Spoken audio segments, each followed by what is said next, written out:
Buenas noches, bienvenidos a otra edición de esto que solemos llamar Tiempo Libre. Mi nombre es Maximiliano Martínez, lo estamos acompañando acá, me acompaña Juli Black and Black. ¿Qué haces, Juli? ¿Cómo estás? Bien, Maxito, muy bien, de vuelta acá en el estudio, estamos como medio en una gira de tiempo libre a todo power, pero bueno, re contento y con manija de hacer acá un paneo de lo que está pasando a nivel nacional. Olvídate, para eso nos acompaña nuestra querida invitada del día de hoy, Agustina Ferro. ¿Cómo estás, Agus? ¿Cómo les va? ¿Todo bien, Hola, chicos? Agus. Gracias Muy por el espacio, por invitarnos desde el CEPROD. Bueno, Gracias les a cuento que Agustina es abogada del Centro de Profesionales por los Derechos Humanos, es una de las abogadas que estuvieron participando de la defensa de 3 de los detenidos durante la represión en la Ley Bases, y es el tema que nos convoca el día de hoy, ¿no? Un poco, bueno, sabemos que se votó la Ley Bases en el Senado, una ley que salió con muchísimos menos puntos de los que el gobierno hubiera querido, que salió también con un empate entre los votos de los senadores, que terminó definiendo Villarruel, y que terminó con una fuerte represión en la calle, con detenciones arbitrarias. Todavía quedan 5 personas detenidas. Y para eso, bueno, queríamos charlar un poco también con vos, Agus, para que nos cuentes un poco cuál es la situación, cómo siguen todos estos compañeros que están detenidos. Yo tengo una preguntita para Agus. Dale, vamos a meternos ya de No, porque lleno. dijo el CEPRO, pero para contarle a la audiencia qué es el CEPRO, Agus, ¿querés hacer una síntesis? Un mini resumen de Sí. 30 años de historia, que no es poco. El CEPROD es el Centro de Profesionales por los Derechos Humanos, surge en los 90, 95, 97, fundado por, bueno, nuestra compañera diputada que acaba de rotar, porque los diputados del Frente de Izquierda rotan, no se atornillan como el resto, por Miriam Bregman, Alejandrina Barri, que es legisladora porteña, y muchos y muchas compañeros y compañeros más de diferentes profesiones, porque es profesionales por los derechos humanos, ¿no? No es solamente abogados y abogadas, sino trabajadores sociales, psicólogos.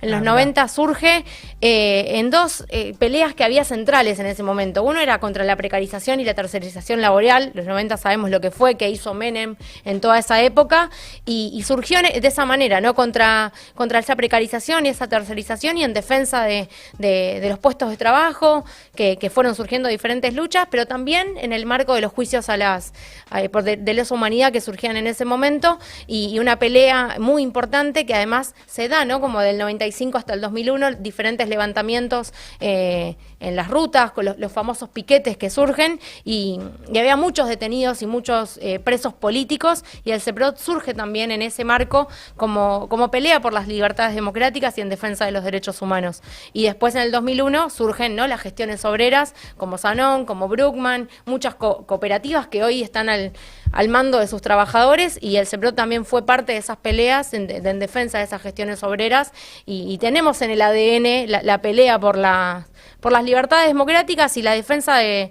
los presos políticos, porque lo que hoy tenemos son 5 detenidos presos políticos con causas completamente armadas, donde primero se armaron en despachos y después le buscaron un sujeto, y también tenemos una pelea por el sobreseimiento, o como se dice en criollo, que caiga la causa de los 28 que hoy están en libertad. Wow. Cuánta tradición, Wow, la tremendo. que Tradición contás. Un montón. Me parece resarpado, aparte que surja directamente en los 90, ¿no? En el Total. marco de una ofensiva neoliberal que buscaba imponer una nueva realidad laboral sobre las amplias capas mayoritarias de la población, que son los trabajadores. Y también ahí me parece que es interesante, bueno, como pensando en la continuidad, ¿no? El rol que también están jugando ahora, que nosotros veníamos ya discutiendo en este programa las diferentes implicancias que tenía la Ley Bases que terminó votando el gobierno, que está bien decirlo también, ¿no? Que pasamos de una ley con 600 y pico de páginas, con muchísima cantidad de artículos y demás, donde el gobierno quería modificar la matriz de la Argentina, tirando para atrás un montón de conquistas de los trabajadores durante años, y que si bien la pudo aprobar esta ley, y en lo esencial, digamos, la ley todavía mantiene un ataque muy fuerte a las condiciones de contratación de los trabajadores, incluye una reforma laboral, incluye los superpoderes que quería Milei para poder avanzar y concentrar el poder todo en sus manos, digamos, para poder seguir avanzando con estas reformas. Sí tuvo que retroceder en algunos puntos, por ejemplo, bueno, toda la cantidad de empresas que quería privatizar, en algunas cuestiones más que me acuerdo que en febrero estábamos discutiendo hasta si los jueces tenían que usar toga y qué sé yo. Sí, eso era parte del DNU incluso, que es donde comienza, ¿no? Todo el avance represivo de Bullrich, desplegando un protocolo, claro. desplegando un protocolo completamente ilegal, porque Jorge Macri le entrega la jurisdicción de Capital a la Policía Federal, a la Gendarmería, a la Prefectura, que es las fuerzas que actuaron en febrero en la primera ley bases original, y después son las que actúan de nuevo en estas detenciones, que primero es la avanzada de la Federal con las motos y todo lo que vimos, y después las detenciones al voleo las hace la Policía de la Ciudad. Ahí va. A mí me parecía interesante una cosa que te escuché decir recién, que vos decís, primero se armaron las causas y después se buscaron a los responsables. O sea, lo que estás queriendo decir más en criollo es que primero se buscó cuáles eran las cosas que les querían imputar y después se buscaron a ver quiénes iban a ser los imputados. Ya sabían cuántos detenidos necesitaban. ¿Eso es así? Yo no niego ni afirmo que sea de esa manera, pero sí podemos afirmar que en las marchas, como por ejemplo fue el 8M, el 24 de marzo, que fue masivo, incluso la marcha universitaria que tuvo 1 millón de personas en la calle, fueron marchas donde Patricia Bullrich no estuvo, se retiró. Entonces, cuando Bullrich se retira de las marchas, no hay estos incidentes o disturbios como ella habla, y que me parece que es importante ponerlo sobre la mesa porque habla de la masividad. Habla de que ellos querían borrar la imagen de una plaza llena. Querían borrar la imagen de esa plaza que se iba a ir llenando, porque justamente quienes salían de sus trabajos iban a ir.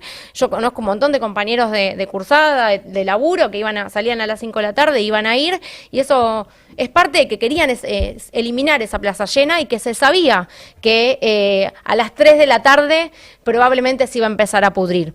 Eso me parece interesante, perdón que... ¿Sí? Pero porque yo fui a la movilización cuando salí del laburo, a pesar de que, bueno, mi sindicato había llamado a paro, nuestros delegados después nos dijeron que no podíamos hacer paro nosotros.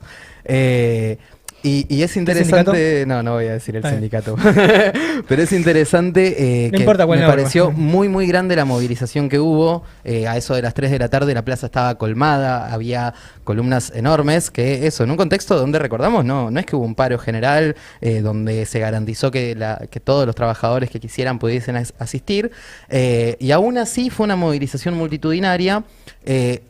Fue llamativa también la retirada de la plaza a partir de las 3:30 de la tarde de sectores de la CGT, de la CTA, bueno, camioneros que había llevado una columna bastante nutrida, se retira.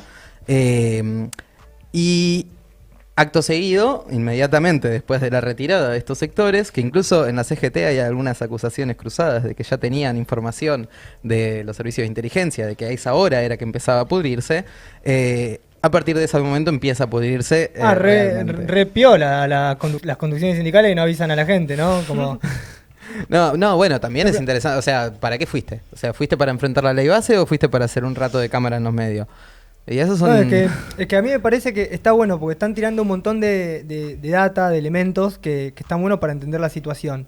Pero digo, para que la audiencia tenga una idea del paneo que queremos hacer, ¿no? Porque tenemos la ley bases, o sea, el gobierno de Milei, un nuevo gobierno que dice que viene por todos para garantizar los negociados de los grandes empresarios, para hacer que retrocedan los derechos democráticos, los derechos económicos que tiene la clase trabajadora, y todo quieren ir por todo, ¿no? Regalar el país y garantizar eso.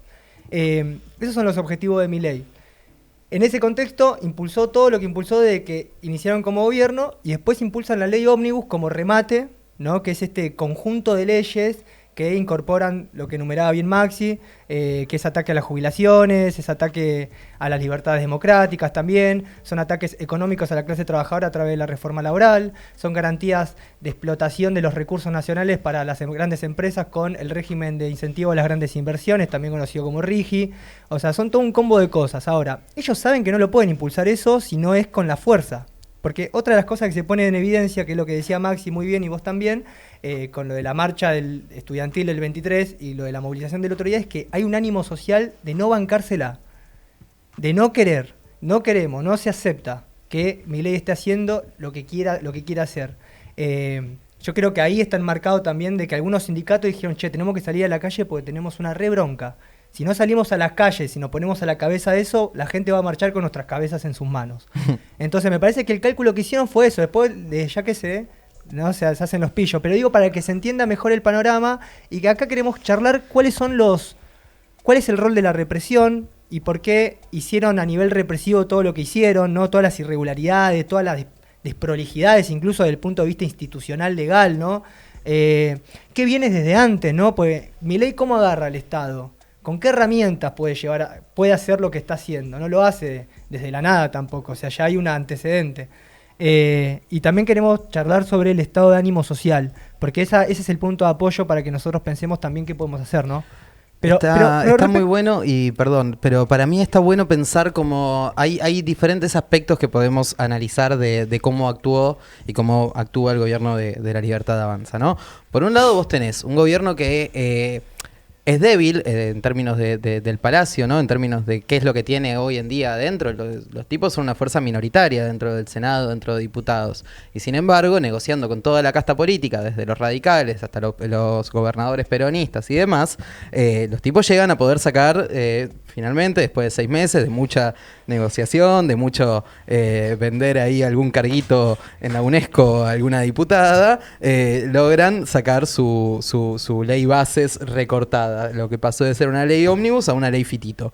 Está el aspecto del Palacio, está el aspecto de la calle, donde también ahí opera esta cuestión, ¿no? de la necesidad que tuvieron de montar un operativo represivo, de deslegitimar el reclamo de sectores de la población. Ese día estábamos movilizados, por ejemplo, nosotros fuimos con el centro de estudiantes, fuimos un montón de estudiantes del centro de estudiantes, de trabajadores que fueron con sus sindicatos, algunos sin sus sindicatos porque sus sindicatos no convocaron, de desocupados, de organizaciones barriales, de asambleas populares, que la verdad son el gran protagonista de esta nueva etapa, porque fueron columnas recontra zarpadas, nutridas. Y está bueno como pensar en eso, ¿no? En qué relación hay entre esos diferentes aspectos, el Palacio, la calle, la rosca. Claro. Y ahí es donde me interesa meternos más como en la cuestión de por qué los tipos tuvieron que montar esa provocación. O sea, es un gobierno que queda fuerte, que queda débil. ¿Por qué el miedo por qué la necesidad de jugarse a deslegitimar todo el reclamo y la protesta social, ¿no? Y lo que se genera por abajo frente a eso? Porque digo, sin ir más lejos, hubo 35, corregime, 33 detenidos. 33 detenidos. Hoy en día quedan 5. ¿Qué pasó con todos los que faltan? O sea, ¿por qué quedaron 5? ¿Por qué hubo 33? ¿Cuál es la situación? O sea, ¿cómo? Entiendo, sí, yo estaba como tratando de pensar un poco con lo que decía Juli y un poco con lo que decís vos ahora y la pregunta específica. Para mí hay, no sé si 2 o 3 niveles como para pensar cómo queda el gobierno y qué expresó todo lo que fue pasando. Yo creo que el gobierno hoy logró pasar esa ley, como ustedes dicen, y es así, pero especialmente fue una ley que la ataron con alambre. Entonces, bueno, habrá que ver, ¿no?, qué pasa el jueves en diputados, pero a la par de que esa ley empieza a quedar con alambre en el propio Senado, donde ponen con curitas la cantidad de arreglos que van haciendo con todos los gobernadores y los diputados de diferentes provincias y demás, a la par de eso, con Bullrich especialmente a la cabeza, quieren imponer un estado policial, quieren imponer un estado donde vos tengas totalmente miedo de salir y que te digan que sos un terrorista y que Stornelli te tira el código penal por la cabeza con una cantidad de delitos ínfimos. O sea, es una lista que nos podemos estar 1 hora leyendo la cantidad de delitos que tira, pero lo hacen para decirte que no salgas, te quieren amedrentar para eso. Y nosotros le podemos decir que no somos terroristas, que somos lo que decías vos, asambleas barriales, somos trabajadores de diferentes sectores, somos trabajadores de fábricas recuperadas como Maygraf, somos estudiantes universitarios, somos jóvenes que hacemos rap, somos jóvenes que hacemos graffiti, que nos dedicamos a la cultura. Digo, no somos terroristas, somos gente que nos queremos manifestar y que tenemos el derecho a la resistencia, porque la Constitución nos garantiza que la protesta es un derecho, no es un delito. Entonces, Bullrich quiere imponer ese régimen policial y ahí me parece que entra un poco dos cosas que decían ustedes. Uno, lo de la relación de fuerzas, que cuando largan a 17 de los detenidos el día viernes en Comodoro Pi, largaron a la mitad. Y eso muestra de que el gobierno quería tironear, pero que nosotros también íbamos a tironear. Y ahí se logra otra cosa de lo que decís vos, de que este clima que se genera de malestar, de que por qué salimos a la calle. Bueno, sí nos van a seguir golpeando, pero vamos a seguir saliendo. Y ahí entra la solidaridad. A mí me contaba uno de los detenidos que nosotros defendíamos y decía que lo moralizaba mucho porque escuchaban a las familias, a la cantidad de gente que estábamos afuera en Zabaleta primero, después en Comodoro Pi, escuchaban que gritaban unidad a los trabajadores, libertad a los presos por luchar, y eso moralizaba mucho porque sabían que no estaban solos. Claro. Y eso es muy importante porque uno sabe que cuando sale con el de al lado y se encuentra con un montón de gente, no está solo. Y eso es lo que ellos quieren robarnos, que no estamos solos. Y no, y sí, somos un montón los que queremos enfrentar a este gobierno. Y se mostró en esa solidaridad, pero también se mostró en otro nivel mucho más grande, que nos parece intangible, que es que nosotros fuimos el miércoles pasado a presentar una caja así, dos cajas así, que tenían 65.000 firmas. Que ahí firmó desde Pedro Almodóvar, que es un director de cine muy conocido en España. Firmaron expresidentes como Rodríguez Zapatero, como Alberto, bueno, gente que también incluso en algún momento tuvo lo suyo respecto a represiones, y lo sabemos, pero también firmaron un montón de artistas, Anita Tijoux, actores y actrices argentinas, firmaron un tipo como Baltasar Garzón, que es un chabón que en España estuvo a la cabeza de los juicios contra el franquismo. Digo, un arco político democrático en solidaridad muy, muy grande, que por arriba se expresa de esa manera, pero por abajo se expresa con esto que digo, ¿no? Que los detenidos escuchen y los moralice, que la gente diga, no, todo esto que pasa a mí me da más bronca, y como me da más bronca quiero seguir saliendo. Entonces, esa relación de fuerzas que yo decía al principio, que está en la mitad de cancha, logramos torcer, logramos decirles, no van a pasar. Esas 65.000 firmas representan eso, pero la moral y la solidaridad que recibieron los detenidos, incluso nosotros como abogados, con un montón de organismos, poniéndonos a disposición de cada familia, de lo que necesiten, eso es muy importante también. Sí, es muy importante porque además es esto, campaña de miedo, cómo le metemos miedo a la gente, que la próxima movilización la gente no salga, pero lo que no entienden es que al contrario de generar miedo, se generó esta campaña de solidaridad. Hay gente que sí tiene miedo, pero creo que el miedo también se supera con mayor claridad de cómo luchar, de cómo resistir, se supera con fortalecer la solidaridad que mencionabas, se supera con la masividad en las calles, evitando que estos tipos logren reprimir y hacer retroceder a la gente. Pero bueno, está muy bueno esto que decís, Agus. Después, ¿qué onda la situación de los detenidos? Porque está asociado además a algo que hizo Jorge Macri acá en Capital, que es la ley de reiterancia, puede ser. Te quería preguntar algo en relación a eso. Ahora después nos vamos a meter más puntualmente con lo de la ley ómnibus y qué quedó de esa ley, qué quieren retornar a ser diputados, pero quería detenerme en este punto porque es parte de todo el conjunto y batería de cosas que están tirando a la cancha los tipos para estar mejor en su relación de fuerza, ¿no? Cuando hablamos de relación de fuerzas es algo que tira para acá, algo que tira para acá, y a ver si gana esto, gana la derecha o gana la izquierda, ¿no? En algún sentido, por así decirlo. Una cinchada entre la casta y el pueblo. ¿Cuál es la relación entre la fuerza de este brazo y la fuerza de este brazo, ¿no? En el caso del ejemplo. A eso nos referimos en la relación de fuerzas políticas. Acá Agu decía la sociedad en las calles movilizada con una campaña política, y por el otro lado el gobierno intentando traccionar de manera legal con los fiscales a su favor. ¿Qué onda esto que quiere hacer el gobierno de la ciudad para favorecer la relación de fuerza del gobierno nacional? Sí, ahí hay diferentes cosas. Igual me quedo pensando también porque hay una parte de todo esto del miedo que nos quieren meter, que hay factores políticos también que influyen. Desde ya que son los medios. ¿Cómo cuáles? Por ejemplo, los medios hegemónicos es una parte importante. Pero después tenés un rol de lo que ustedes decían de la burocracia, etcétera, pero que tienen dirigentes. Esos dirigentes son los que también dicen que bueno, vamos de a poco, no salgamos, hay 2025, te dicen a veces, hay 2027, y van operando de diferente manera para tratar de que uno se quede en el molde. Y eso viene no de ahora, viene de hace unos años, después del 2017, cuando nosotros logramos con la movilización tirar abajo ese paquete de reformas que quería llevar Macri. Lo primero que instalaron fue en un año 2019.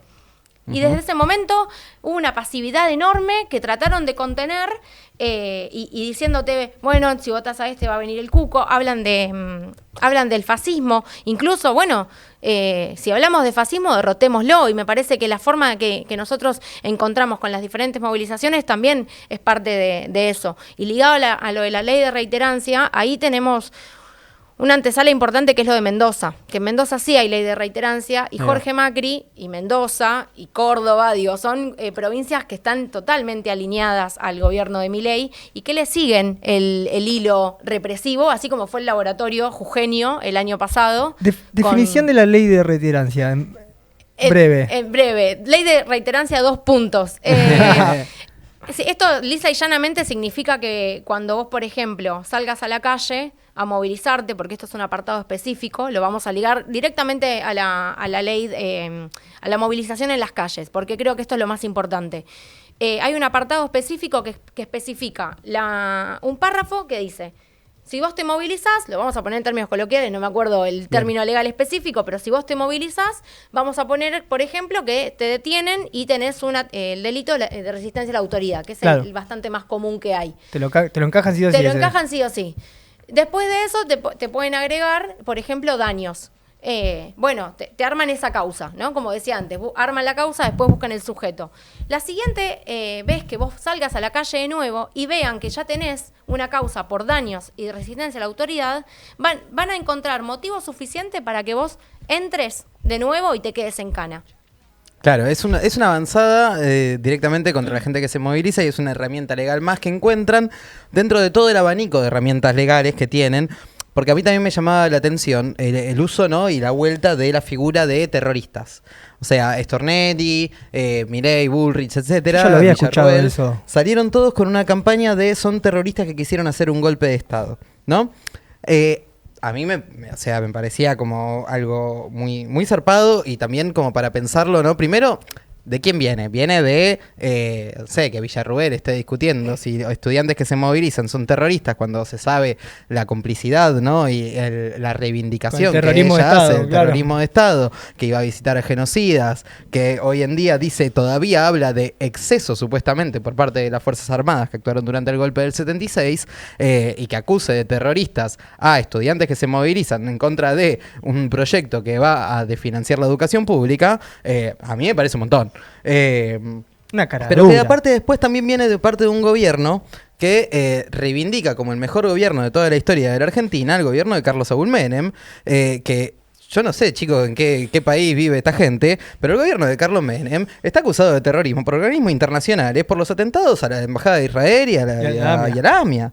Entonces, hay como el terrorismo real es el terrorismo del que no se habla, y el terrorismo supuesto, bueno, ni hablar de que son un gobierno que apoya claramente el genocidio que está llevando adelante el Estado de Israel en Gaza, ¿no? Y que ahí no habla de terrorismo. El terrorismo para ellos empieza a ser apoyados en la legislación que está vigente desde 2011 a partir de un proyecto que impulsó el gobierno de Cristina Fernández de Kirchner, exacto, la ley antiterrorista, que dice que cualquier acción que se haga para hacer que un gobierno haga o no haga una cosa, ya corresponde a un hecho terrorista. O sea, si vos te movilizás en contra de una política antipopular que quiere llevar adelante un gobierno, pasás a ser un terrorista. Entonces hay también una avanzada ahí que pretende hacer, todos estos sectores que hablábamos, ni hablar de, yo vi una nota que salió esta semana, muy malintencionada, en el diario Clarín, que hablaba, ¿no?, de, las acusaciones que pesan todavía sobre toda esta cantidad, sobre los 5 chicos que quedan detenidos, donde sin ningún tipo de pruebas se los empieza a acusar de eso, ¿no?, de formar parte de un operativo terrorista coordinado por grupos de izquierda que quieren desestabilizar el gobierno y hacer un golpe de Estado. Todo eso, chicos, o sea, es un montón. Sí, perdón, te sumo sí, eso. por favor. Que justamente parte de los 5 detenidos que están hoy, hay uno de ellos que está en situación de calle. Y la única razón por la cual lo tienen detenido es porque no pudieron constatar el domicilio. Eso es terrible, porque no hay pruebas. De hecho, la jueza dice, falta de mérito, que eso en lenguaje coloquial es que no hay pruebas para decir, esta gente estuvo o no, son los encapuchados. No hay esas pruebas. Entonces, justamente como no hay esas pruebas, la propia jueza admite en alguna entrevista que dio por ahí que no tenían la prueba suficiente para decir, bueno, estas personas tienen que quedarse encarceladas. Incluso los presos del 20 de diciembre o los que estuvieron detenidos en el Gaumont cuando fue esa represión hace unos meses, les pusieron una perimetral de 1000 metros de acercar, o sea, no pueden acercarse al Congreso por 1000 metros, o sea, a 1000 metros de distancia tienen que estar. Claro. Eso es terrible también, es parte público. de esta... Exacto. ¿En qué y cabeza si cabe? vivís en Congreso, ¿qué haces? Bueno, son cosas ridículas, exorbitantes y graves, que solo un gobierno como el de Milei, como un fiscal como Stornelli, que sabemos el prontuario que puede llegar a tener, y como todo el aparato represivo que tienen, lograron poner lo grave y lo bizarro al mismo nivel. O sea, son algo insólito. Tremendo. No sé si la producción tiene las imágenes de cómo se produjeron las detenciones, ¿no? De buena parte de la gente que fue detenida, que fue casada al voleo, porque me parece que también hay algo ahí, ¿no? Que no tienen cómo justificar todas las... Ahí estamos viendo cómo detenían a la profesora Cerruti, profe de historia, que estaba movilizada, que la ven, están deteniéndola arriba de la vereda directamente, no Mira, es una persona que esté haciendo No, ninguna qué acción basura. violenta. No, y que incluso en el video se escucha a la policía diciendo presa ahora. Claro, directamente. Y que después con toda la situación de, bueno, ahí están las imágenes de cuando detienen a Santiadano, músico, compañero de Unidos por la Cultura, también en la vereda, en la boca del subte, aplaudiendo. Y después hay también una situación donde todos los incidentes sobre los que se para el gobierno para acusar, ¿no?, a la gente de haber cometido actos incendiarios, bueno, ahí estamos viendo las imágenes de cómo los supuestos tipos que estaban haciendo daños a la propiedad pública entran tranquilamente campantes en el cordón policial, o sea, Sí. claramente se Servicios. ve el accionar de infiltrados, de servicios de inteligencia, bueno, ni hablar de que todavía no se identifican supuestamente a la gente que incendió el móvil de Cadena 3 y que cómo puede ser que están las imágenes que los ven y nadie está investigando a ver qué sucede con la gente que efectivamente las pruebas visuales dicen son ellos y pretenden aplicar un castigo colectivo a toda la gente que se movilizó sin ningún tipo de pruebas. Sí, a mí no me sorprende igual, en lo más mínimo, por lo que mencionás vos, los antecedentes con la ley antiterrorista. No me sorprende nada porque esto pasaba ya con Bullrich en el gobierno de Macri Las movilizaciones de y Santiago Maldonado. ningún sector político con peso hacía algo contra eso o le hacía un juicio político al macrismo y todo. Y me parece que todo esto hace un conjunto de cuestiones que tenemos que pensar muy bien, que hace a la reflexión de, cómo nos enfrentamos a este tipo de gobierno que quiere utilizar recursos ya legales que heredó por otro gobierno, en este caso por el gobierno de Cristina Fernández de Kirchner del 2011 o mismo del macrismo. Es como seguimos, ¿no? Porque la cuestión y la reflexión creo que tiene que detenerse en cuáles son las fuerzas sociales, ¿no? ¿Cuáles son las fuerzas sociales? Y acá creo que entraría en un punto que tiene que ver más con cuál fue el rol de las conducciones sindicales para que la represión se lleve adelante y en consecuencia las detenciones ilegales y arbitrarias se lleven adelante, ¿no? Porque la gente está presa porque a la policía se le dio cancha, se le abrió la cancha para que así lo haga. Me acuerdo que cuando llegué a la marcha me sorprendió haber visto tantas columnas inmensas de distintos sindicatos que estaban ahí con sus delegados, con los trabajadores que desde ya iban a la movilización, convencidos de eso. De hecho, la vez pasada hablábamos sobre la reforma laboral y contábamos el ejemplo de la Unión Obrera Metalúrgica que estaba negociando con las organizaciones patronales el aumento del sueldo, consultaron en las bases si querían cerrar el tipo de acuerdo que estaban llevando adelante y las bases dijeron no. Más alto, o sea, la gente no quiere perder derechos, no quiere perder plata, tiene disposición a la lucha. Pero estas conducciones sindicales fueron a la plaza y se retiraron antes. Vos ahora introducís un dato que tiene que ver con que, la burocracia, las conducciones sindicales sabían que iban a reprimir y por eso se fueron. O sea, eso me parece que en todos los casos es aberrante el accionar de las conducciones sindicales que tenían una fuerza social movilizada, que tienen capacidad para poder frenar una represión, porque eso es bien concreto, es fuerza numérica, cantidad numérica, imagínate hacer retroceder a los 10.000 camioneros que estaban en la plaza. O sea, no la veo. Entonces creo que hay que pensar muy seriamente esto, y yo lo hablaba con amigos, con amigas, que me decían, che, pero escúchame, tenemos que exigir una huelga general, tenemos que esperar esto de los sindicatos, tenemos que pedirles a los sindicatos, y la cuestión creo que no pasa por pedirles, sino es por cómo empezar a fortalecer una exigencia, una bronca por abajo, y hacerles temblar el edificio a las conducciones sindicales para que efectivamente salgan a las calles. Porque ahí es donde se marca la diferencia. Porque, por ejemplo, había tanta bronca social que tuvieron que salir a las calles. Si la bronca fuese aún mayor, y nosotros no fuésemos solamente 10.000 gatos locos que estamos exigiendo un paro general, sino que fuésemos 10 millones de personas las que estén exigiendo un paro general, no solamente tienen que movilizarse, sino que se tienen que quedar toda la jornada y además convocar un paro general. La ley hubiese caído.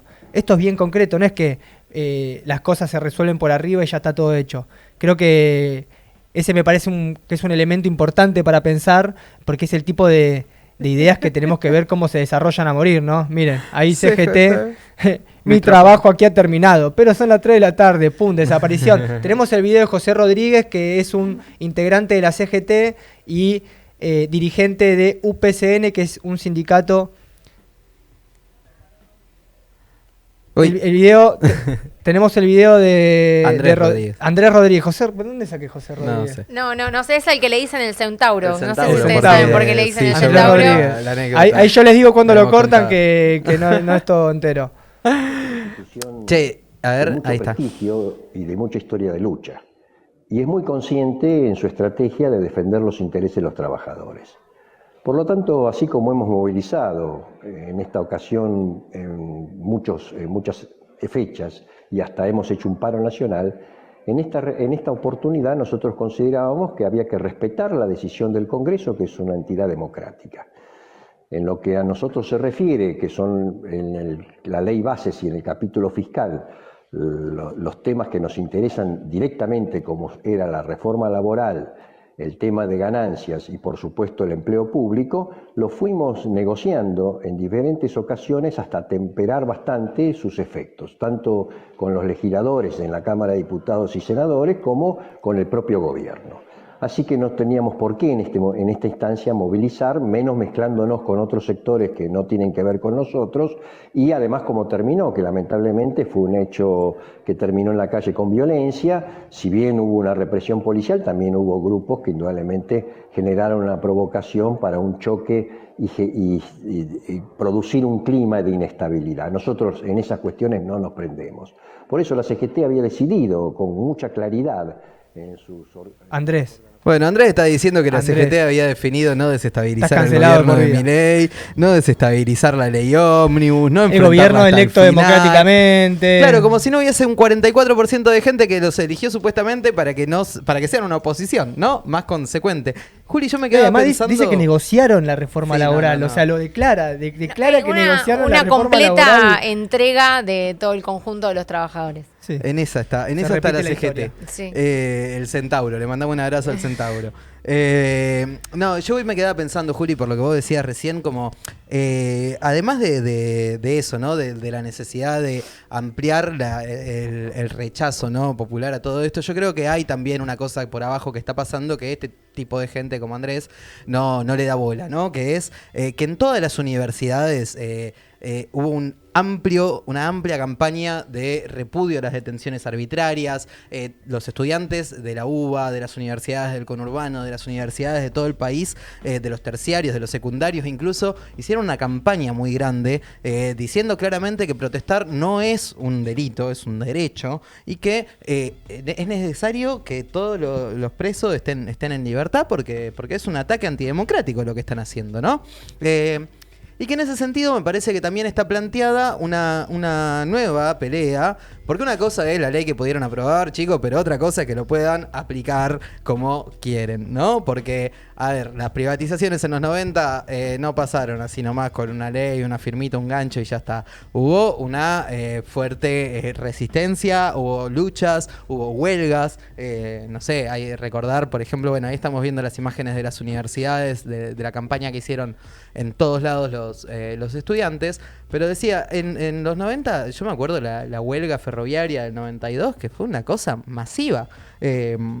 Y que enfrentaron los trabajadores a las privatizaciones y que en algunos casos, como por ejemplo en el astillero Río Santiago, lograron que no se privatice directamente. O sea, la moneda está en el aire, es lo que charlábamos el otro día. ¿De qué lado va a caer la moneda? Va a depender mucho del el accionar que tengamos nosotros, los que laburamos, los que estudiamos, los que estamos habitando todos los lugares cotidianos donde nos encontramos los trabajadores y donde gente como Andrés Rodríguez se ocupa de que estemos desorganizados. Bueno, claro. Para mí ahora la ley bases va a ir al Senado, donde va a ir a enfrentar...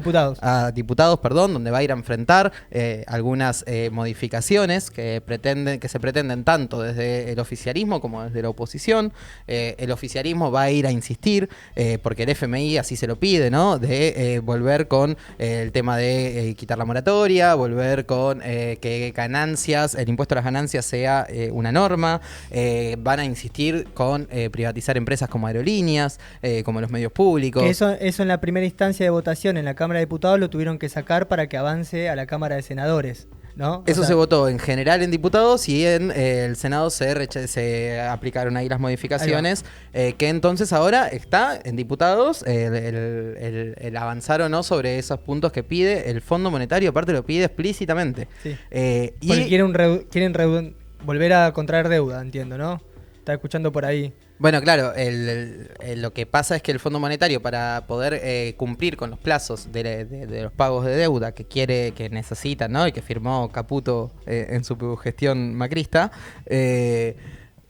necesitan seguir desembolsando cosas y para eso le piden como ciertas garantías fiscales legales al gobierno. Entre ellas, que el ajuste avance mucho más profundamente. O sea, se dieron cuenta que pueden ir por más de lo que fueron con Alberto Fernández y con Cristina, con ministro de Economía como Guzmán, ¿no? Que también habían negociado, digamos, el FMI dijo cómo tenía que ser el presupuesto del 2023, del 2024, el presupuesto económico.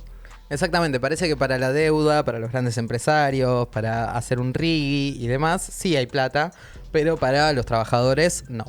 Entonces, para mí, acá es donde entra más la discusión, para mí, central que estamos dando desde la izquierda, que así como somos consecuentes y nuestros diputados, como Miriam Bregman, Alejandro Vilca, Chipi Castillo, Nico del Caño, Romina del Pla, enfrentan esto en el Palacio y también en la calle y desde todos los centros de estudiantes, desde todos los sindicatos combativos, la izquierda agarra y sale a pelear para mostrar, ¿no? Una fuerza popular y social contundente que le diga que no a todos estos planes.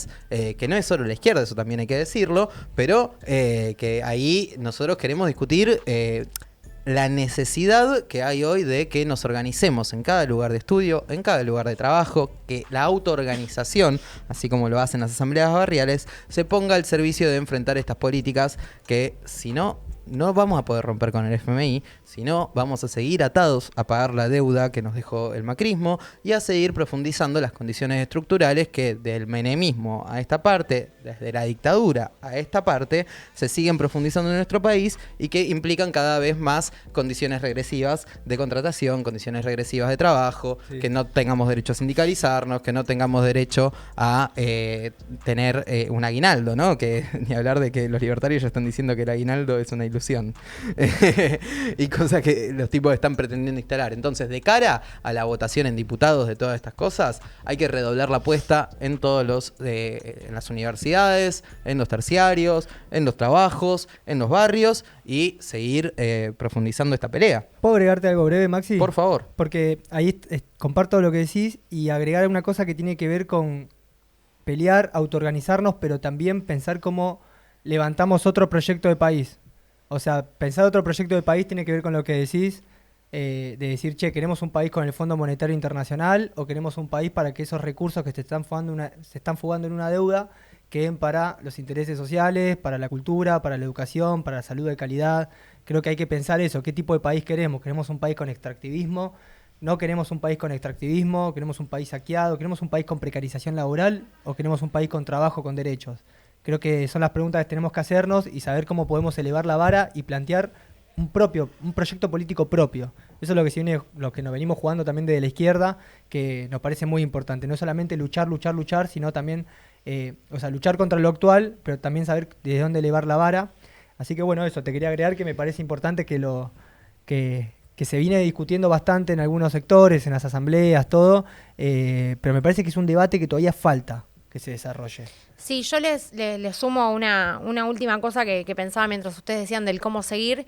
Creo que lo más inmediato obviamente va a pasar el jueves, hay que ver, ¿no?, cómo sale esto en diputados, pero también tenemos que seguir esta campaña democrática que se logró en estos días, exigiendo la liberación de los 5 detenidos que todavía están hoy en un penal de máxima seguridad, ¿no? Que no nos olvidemos que entraron por un delito que se les imputa por manifestarse únicamente, y como decía Maxi, protestar no es un delito, es un derecho adquirido porque tenemos ese derecho a la resistencia conquistado, y tenemos que seguir exigiendo la liberación de esos 5 compañeros y compañeras, y también tenemos que seguir peleando por el sobreseimiento, ¿no? Que caiga absolutamente la causa de los 33. Uh-huh. Y eso es muy importante, y todo lo que vos decías, la campaña que se fue haciendo es parte de eso que hay que seguir, porque somos el país que tiene una tradición de lucha muy importante. Somos el país de las abuelas de Plaza de Mayo, somos el país de las madres, somos el país que en los 90 se levantó con todo eso,